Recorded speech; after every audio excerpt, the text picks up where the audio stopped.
Gugus konsonan. Menurut Lauder, tahun 1996, halaman 150, gugus konsonan adalah 2 atau 3 konsonan berdampingan yang terdapat dalam satu suku kata. Sedangkan menurut Alwi dan kawan-kawan, tahun 2003 halaman 27, gugus konsonan adalah gabungan 2 konsonan atau lebih yang termasuk dalam satu suku kata yang sama. Sedangkan dalam linguistik, gugus konsonan adalah 2 konsonan yang diucapkan sekaligus. Pada intinya, gugus konsonan adalah 2 konsonan atau lebih yang letaknya berurutan dalam satu suku kata. Contoh dari gugus konsonan adalah fonem SP pada kata spidol, PR pada kata prosedur, KL pada kata klinik, ST pada kata stadium, dan STR pada kata struktur. Jika termasuk dalam 2 suku kata atau lebih, gabungan konsonan tersebut tidak dinamakan gugus konsonan. Contohnya adalah fonem KL pada kata maklum. Contoh tersebut bukan merupakan gugus konsonan. Penyebabnya ialah fonem KL pada kata maklum termasuk dalam 2 gugus konsonan, yaitu mak dan lum. Konsonan dalam bahasa Indonesia tidak mengenal adanya gugus konsonan MP dan RC. Fonem M dan P serta R dan C dalam kosakata bahasa Indonesia termasuk ke dalam kosakata yang berbeda. Contohnya adalah sampai, sam dan pai, tempat, tem dan pat, arca, art dan ca, dan lain sebagainya. Deret konsonan. Menurut Lauder, tahun 1996, nomor 148, deret konsonan adalah konsonan-konsonan yang berada dalam suku kata yang berbeda. Kemudian, menurut Alwi dan kawan-kawan, tahun 1998, nomor 79, deret konsonan adalah gabungan 2 konsonan atau lebih yang terjadi pada suku kata yang berbeda meskipun berdampingan. Sedangkan menurut Pulgram tahun 1970 nomor 79, yaitu gabungan 2 konsonan atau lebih yang terjadi pada suku kata yang berbeda meskipun berdampingan disebut deret. Kesimpulannya dapat kita tarik, deret konsonan merupakan 2 konsonan atau lebih yang letaknya berurutan atau berdampingan, namun berada pada suku kata yang berbeda. Menurut bahasa kita yaitu berada dalam 2 hembusan nafas secara dipisah. Contoh pada kata kerbau, pada kata korban, serbu, terbang, dan lain sebagainya. Asimilasi. Asimilasi dalam pengertian biasa berarti penyamaan. Dalam ilmu bahasa, asimilasi berarti proses di mana 2 bunyi yang tidak sama disamakan atau dijadikan hampir bersamaan. Asimilasi sendiri dapat dibagi berdasarkan beberapa segi. Yang pertama berdasarkan tempat dari fonem yang diasimilasikan, dan yang kedua berdasarkan sifat asimilasi itu sendiri. Kita akan membahas mengenai yang pertama berdasarkan tempat dari fonem yang diasimilasikan. Dibagi menjadi 2 jenis, yaitu asimilasi progresif dan asimilasi regresif. Asimilasi progresif yaitu bila mana bunyi yang diasimilasikan terletak sesudah bunyi yang mengasimilasikan. Sedangkan asimilasi regresif yaitu bila mana bunyi yang diasimilasikan mendahului bunyi yang mengasimilasikannya.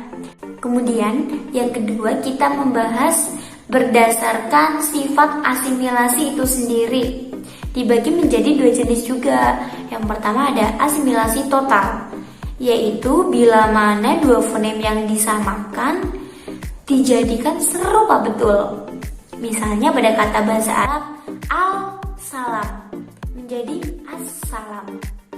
Kemudian yang kedua ada asimilasi parsial, yaitu bila mana kedua fonem yang disamakan itu tadi hanya disamakan sebagian saja. Misalnya pada kata in ditambah perfect yang menjadi imperfect. Perbedaan asimilasi fonetik dan asimilasi fonemis.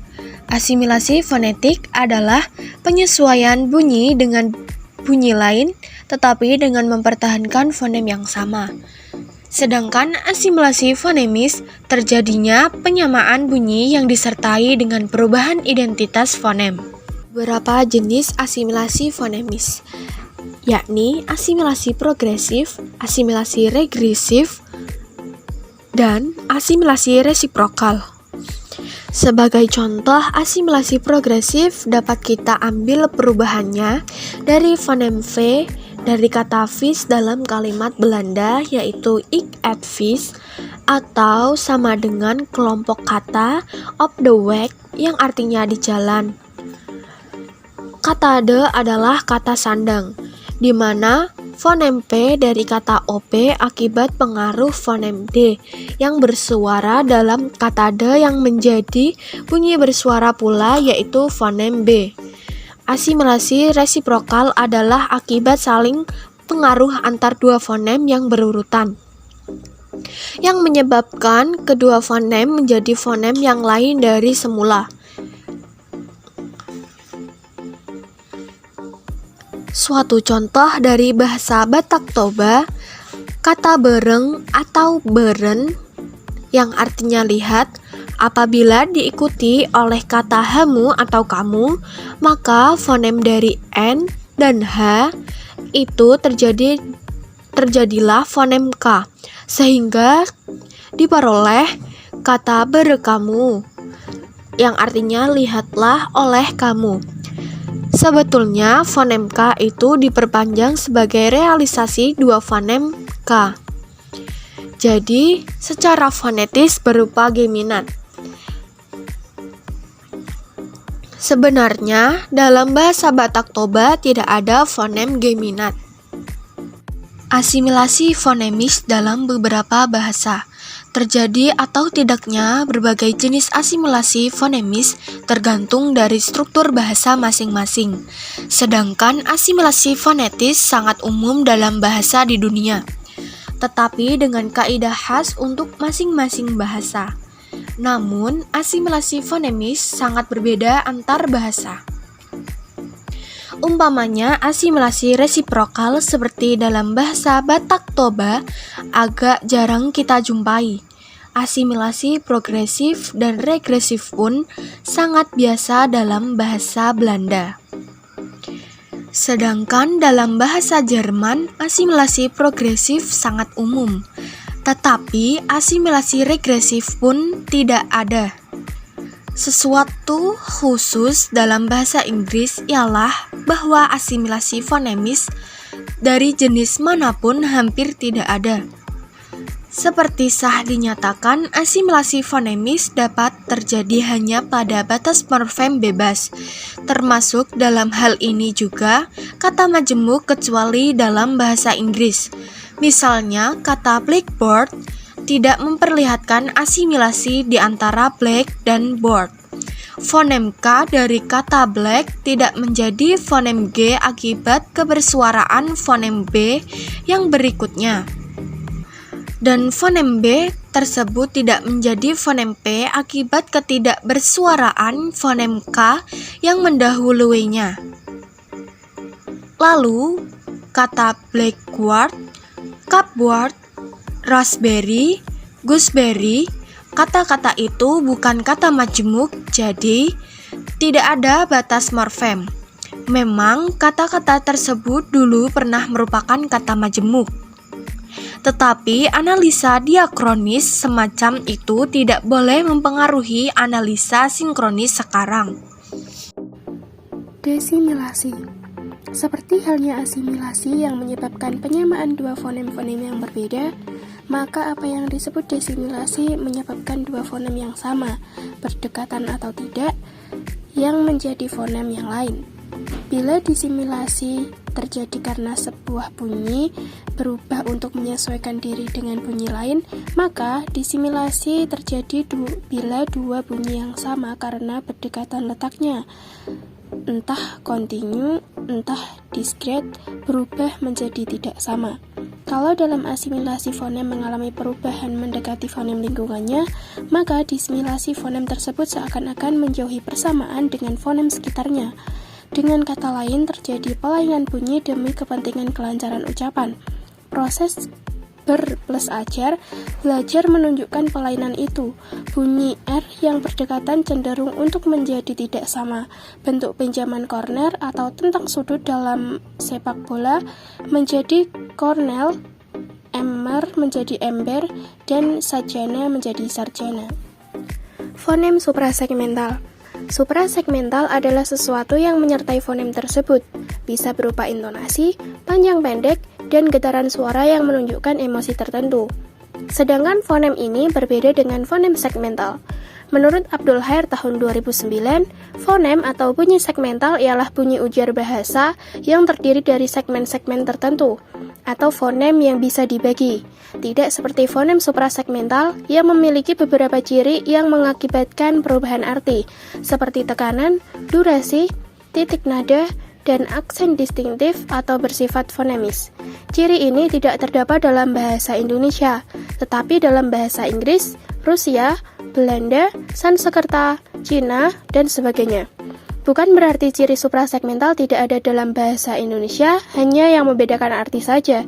Fonem suprasegmental memiliki ciri-ciri suprasegmental yang bersifat fonemis atau dapat membedakan arti. Ciri-ciri fonem suprasegmental. Ciri-ciri fonem suprasegmental meliputi tekanan, durasi, nada, dan aksen. Tekanan adalah suatu jenis unsur suprasegmental yang ditandai oleh keras lembutnya arus ujaran.